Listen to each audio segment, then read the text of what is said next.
KFX 2011년 5월 놀라운 2021년 7월 초도 비행 실시.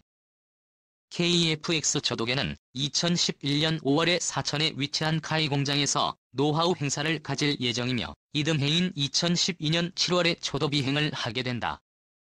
최근 개발 진척 상황을 보면 이 같은 스케줄이 지연될 조짐 없이 개발이 비교적 순조롭게 진행되고 있다. 현재의 개발 상황이면 이러한 시간표를 맞추는 데 큰 어려움은 없을 것이다.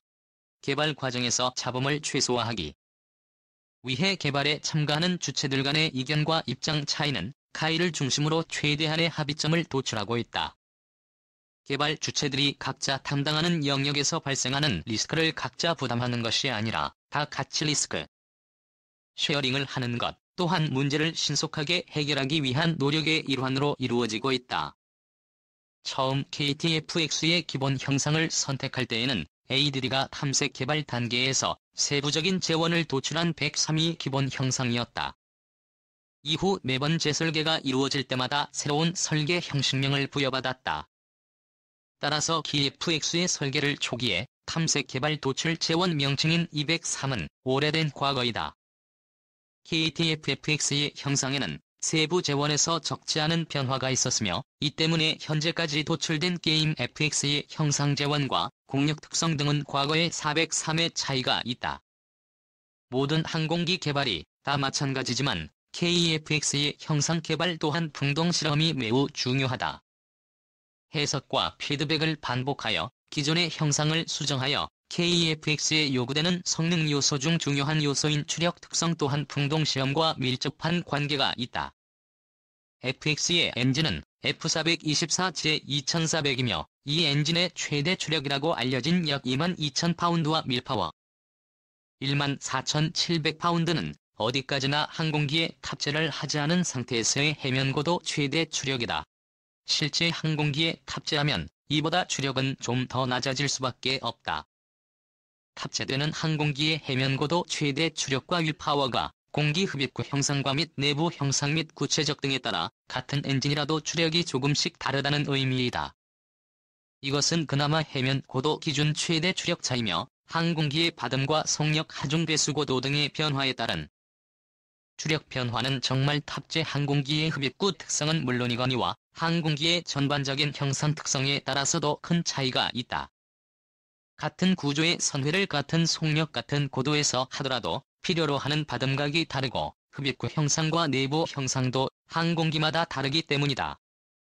이 때문에 KTX의 경우에도 군이 요구하는 다양한 조건에서의 중량 대추력비와 잉여파워 등을 충족하기 위한 추력 특성을 확보하기 위해 F424J2400 엔진의 특성과 맞물리는 KFX의 흡입구 특성과 날개 공역 특성 등을 최적화하기 위한 설계 수정을 여러 단계에 걸쳐서 시행하였다.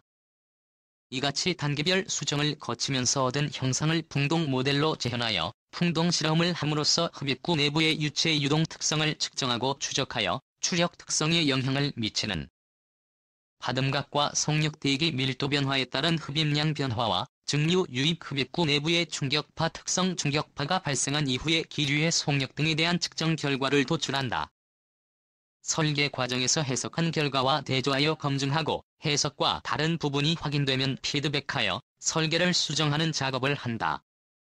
KTF 택시의 피치율과 공역 중심의 이동 받음각 한계천 음속 구간 등에 대해서 해석하고 설계한 것을 검증하기 위한 작업도 풍동시험을 통해 이루어진다. 이러한 요소들에 대한 요구 수준도 공군에서 결정하여 제시하였거나 또는 공군에서 요구하는 성능을 충족하기 위한 최적의 성능 수준을 카이 또는 LED에서 구체적으로 작성하였으며 이를 구현하기 위한 형상이 카이에서 설계된다. 풍동시험에서는 날개로 흘려보내는 기류의 속력을 달리하고 풍동 모델의 기류에 대한 받음각을 달리 함으로써 2단에서 방위가 일어나기 시작하는 받음각을 파악하고 이후 받음각을 더욱 증가시키면서 방위가 점차 날개 뿌리를 향하면서 진행되는 양태를 추적한다.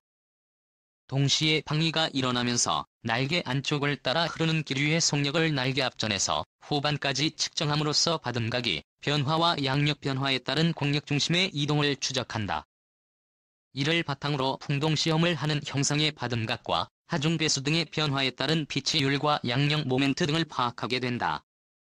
KTX 비행제어 로직 개발에 국한되지 않고 KTF-FX의 날개 구조 강도를 해석하고 설계할 때에도 필요한 것이다.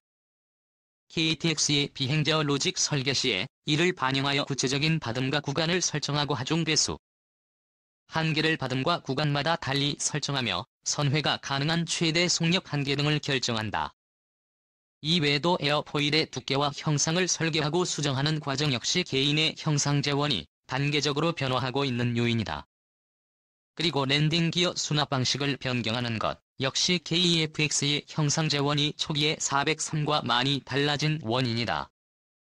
랜딩 기어 수납 방식 변화로 인하여 내부 연료 탱크 만재량의 변화가 생기면 행동 반경 등의 감소를 억제하기 위한 보완책으로 날개 면적을 좀 더 증가시키고 날개폭을 조정함으로써 날개의 면적과 알아 조금씩 증가시키는 방향으로 재설계를 하기 때문이다.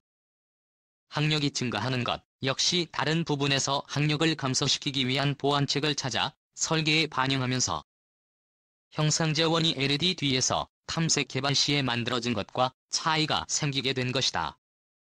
풍동 시험을 거쳐 다시 수정하는 과정을 단계적으로 거치면서 초기 개념 안의 형상 재원과 차이가 더욱 벌어지게 된 것이 현재까지 도출된 KTX 형상 설계이며 이 역시 최종 설계가 완성될 때까지 몇 차례 더 수정을 거치면서 변하게 된다.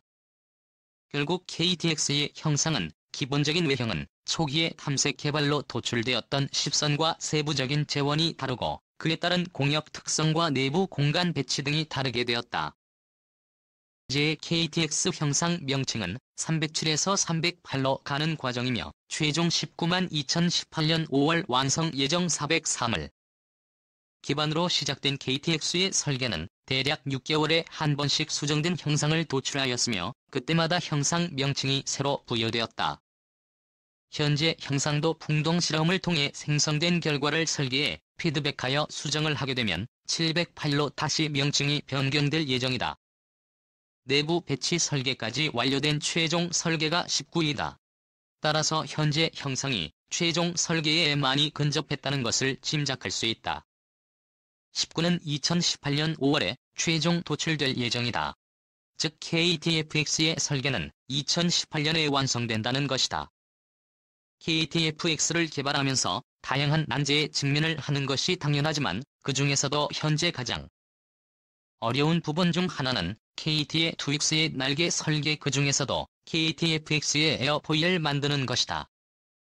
KTFX의 날개는 낮은 성능과 낮은 항력 등을 위해 전반적으로 얇은 에어포일을 갖도록 설계되고 있다. 이 경우 높은 받음각에서 방위가 더욱 쉽게 일어날 수 있다는 점은 슬랙스로 해결한다고 하더라도 큰 양력을 얻기 어려워지는 어려움이 있다. 더욱이 KFX의 날개는 AR과 테이프 너비가 작은 날개로 설계된다는 점을 감안하면 이는 문제가 아닐 수 없다. 이 같은 문제를 해결하면서 KFX가 얇은 날개를 필요로 한다는 점을 동시에 충족 또는 절충하기 위해 최적의 특성을 갖는 날개를 설계하는 것이 중요하고 난이도가 높은 개발 과제다. 얇은 날개 내부의 공간 확보와 구성품 배치가 쉽지 않다는 것 역시 KFX의 날개를 설계하는 작업의 난이도가 높은 이유 중 하나이다. 날개 앞전의 슬랙과 날개 후방의 플랫 에일러론 등의 조종면을 작동하기 위한 액추에이터와 배선 연료 탱크와 연료 도관 등이 날개에 들어가게 되는데 이들을 대체할 내부 공간을 얇은 날개 안에 확보할 수 있도록 날개 내부 설계를 하는 것이 쉽지 않다는 이야기다. 그리고 주날개만 국한되는 것이 아니라 수평 및과 수직 및 설계에도 공통적으로 적용된다. KFX 블록 1/2/3의 실제 개념이 이미 알려진 것과 다르다. 지금까지 알려진 KCFX 볼파크용 공대공 교전 능력과 기본적인 공대지 무장 일부만을 운영할 수 있으며 클라크 1을 거쳐 클라크 3에 이르러서야 헤비닉스 교체와 발전된 표면 처리 기법 적용 레이더의 공대지 모드 추가 등의 성능 향상을 통해 완전한 작전 능력을 갖게 된다는 것이었다. 그러나 이는 실제와 다소 차이가 있다. 이미 폴라크 위에서 KTFX가 갖춰야 할 것은 모두 갖춘다. KTFX의 에이스인 레이더의 경우에도 클라크-인의 일부 모드가 미비된 것을 블라크와 클라크 3에서 추가로 모드를 통합하여 완성하는 것이 아니라 이 미라크 1에서 통합하게 될 예정이다. 내부 무장베이도 블라크 1에 이미 마련되어 있거나 최소한 내부 무장비가 들어갈 공간은 만들어 놓고 이후 해당 공간의 무장베이 구성 요소를 통합할 수 있도록 한다. 클라크는 KTX 블라크 1의 발전형이 아니라 이 미라크 1에서 모두 갖추어진 것을 검증하고 인정하는 단계이다. 이런 과정이 완료되면서 KTFX가 담당해야 하는 모든 임무를 수행할 수 있는 골라크 3가 양산되어 부대 편성되는 것이다. 현재 알려진 바에 따르면 EX는 예천 공군기지에서 최초 부대 편성될 예정이다. 타겟팅 모드의 경우에는 당초 클라크 3에서는 타겟팅 코드 구성 요소를 KTFX에 내장 통합하여 F-35에 이어 TS와 유사하게 운용될 것이라는 전망도 있었다. 그러나 KTFX의 내장형 이후 IR 타겟팅 체계를 통합할 계획은 없다. 어차피 타겟팅 포드는 임무에 따라서 선별적으로 컨피겨레이션에 포함되는 장비이기 때문에 굳이 내장형 체계를 개발하여 통합할 필요가 없다. ICS 즉 체계의 경우에는 알려진 것처럼 이미 운영하고 있는 외장형 이외의 장비인 LE의 Q200K 의 LRUD를 내장 모듈로 KTFX에 통합할 계획이다. 수출은 가격 대비 성능이 중요하다. 이 때문에 카이에서는 미래 경쟁 기종들의 가격이 어느 정도인지 예측하고 그에 맞춰 가격을 결정하기 위한 연구를 시작하였다.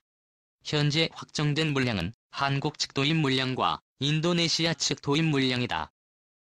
이 중 인도네시아는 영토와 영공이 방대하기 때문에 현재 계획된 50대 60대만으로는 어려울 것이라고 보고 있다.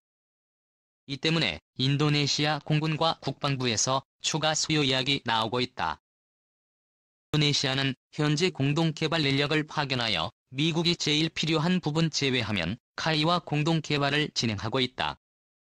그리고 전체 지분의 20%를 투자하고 있다.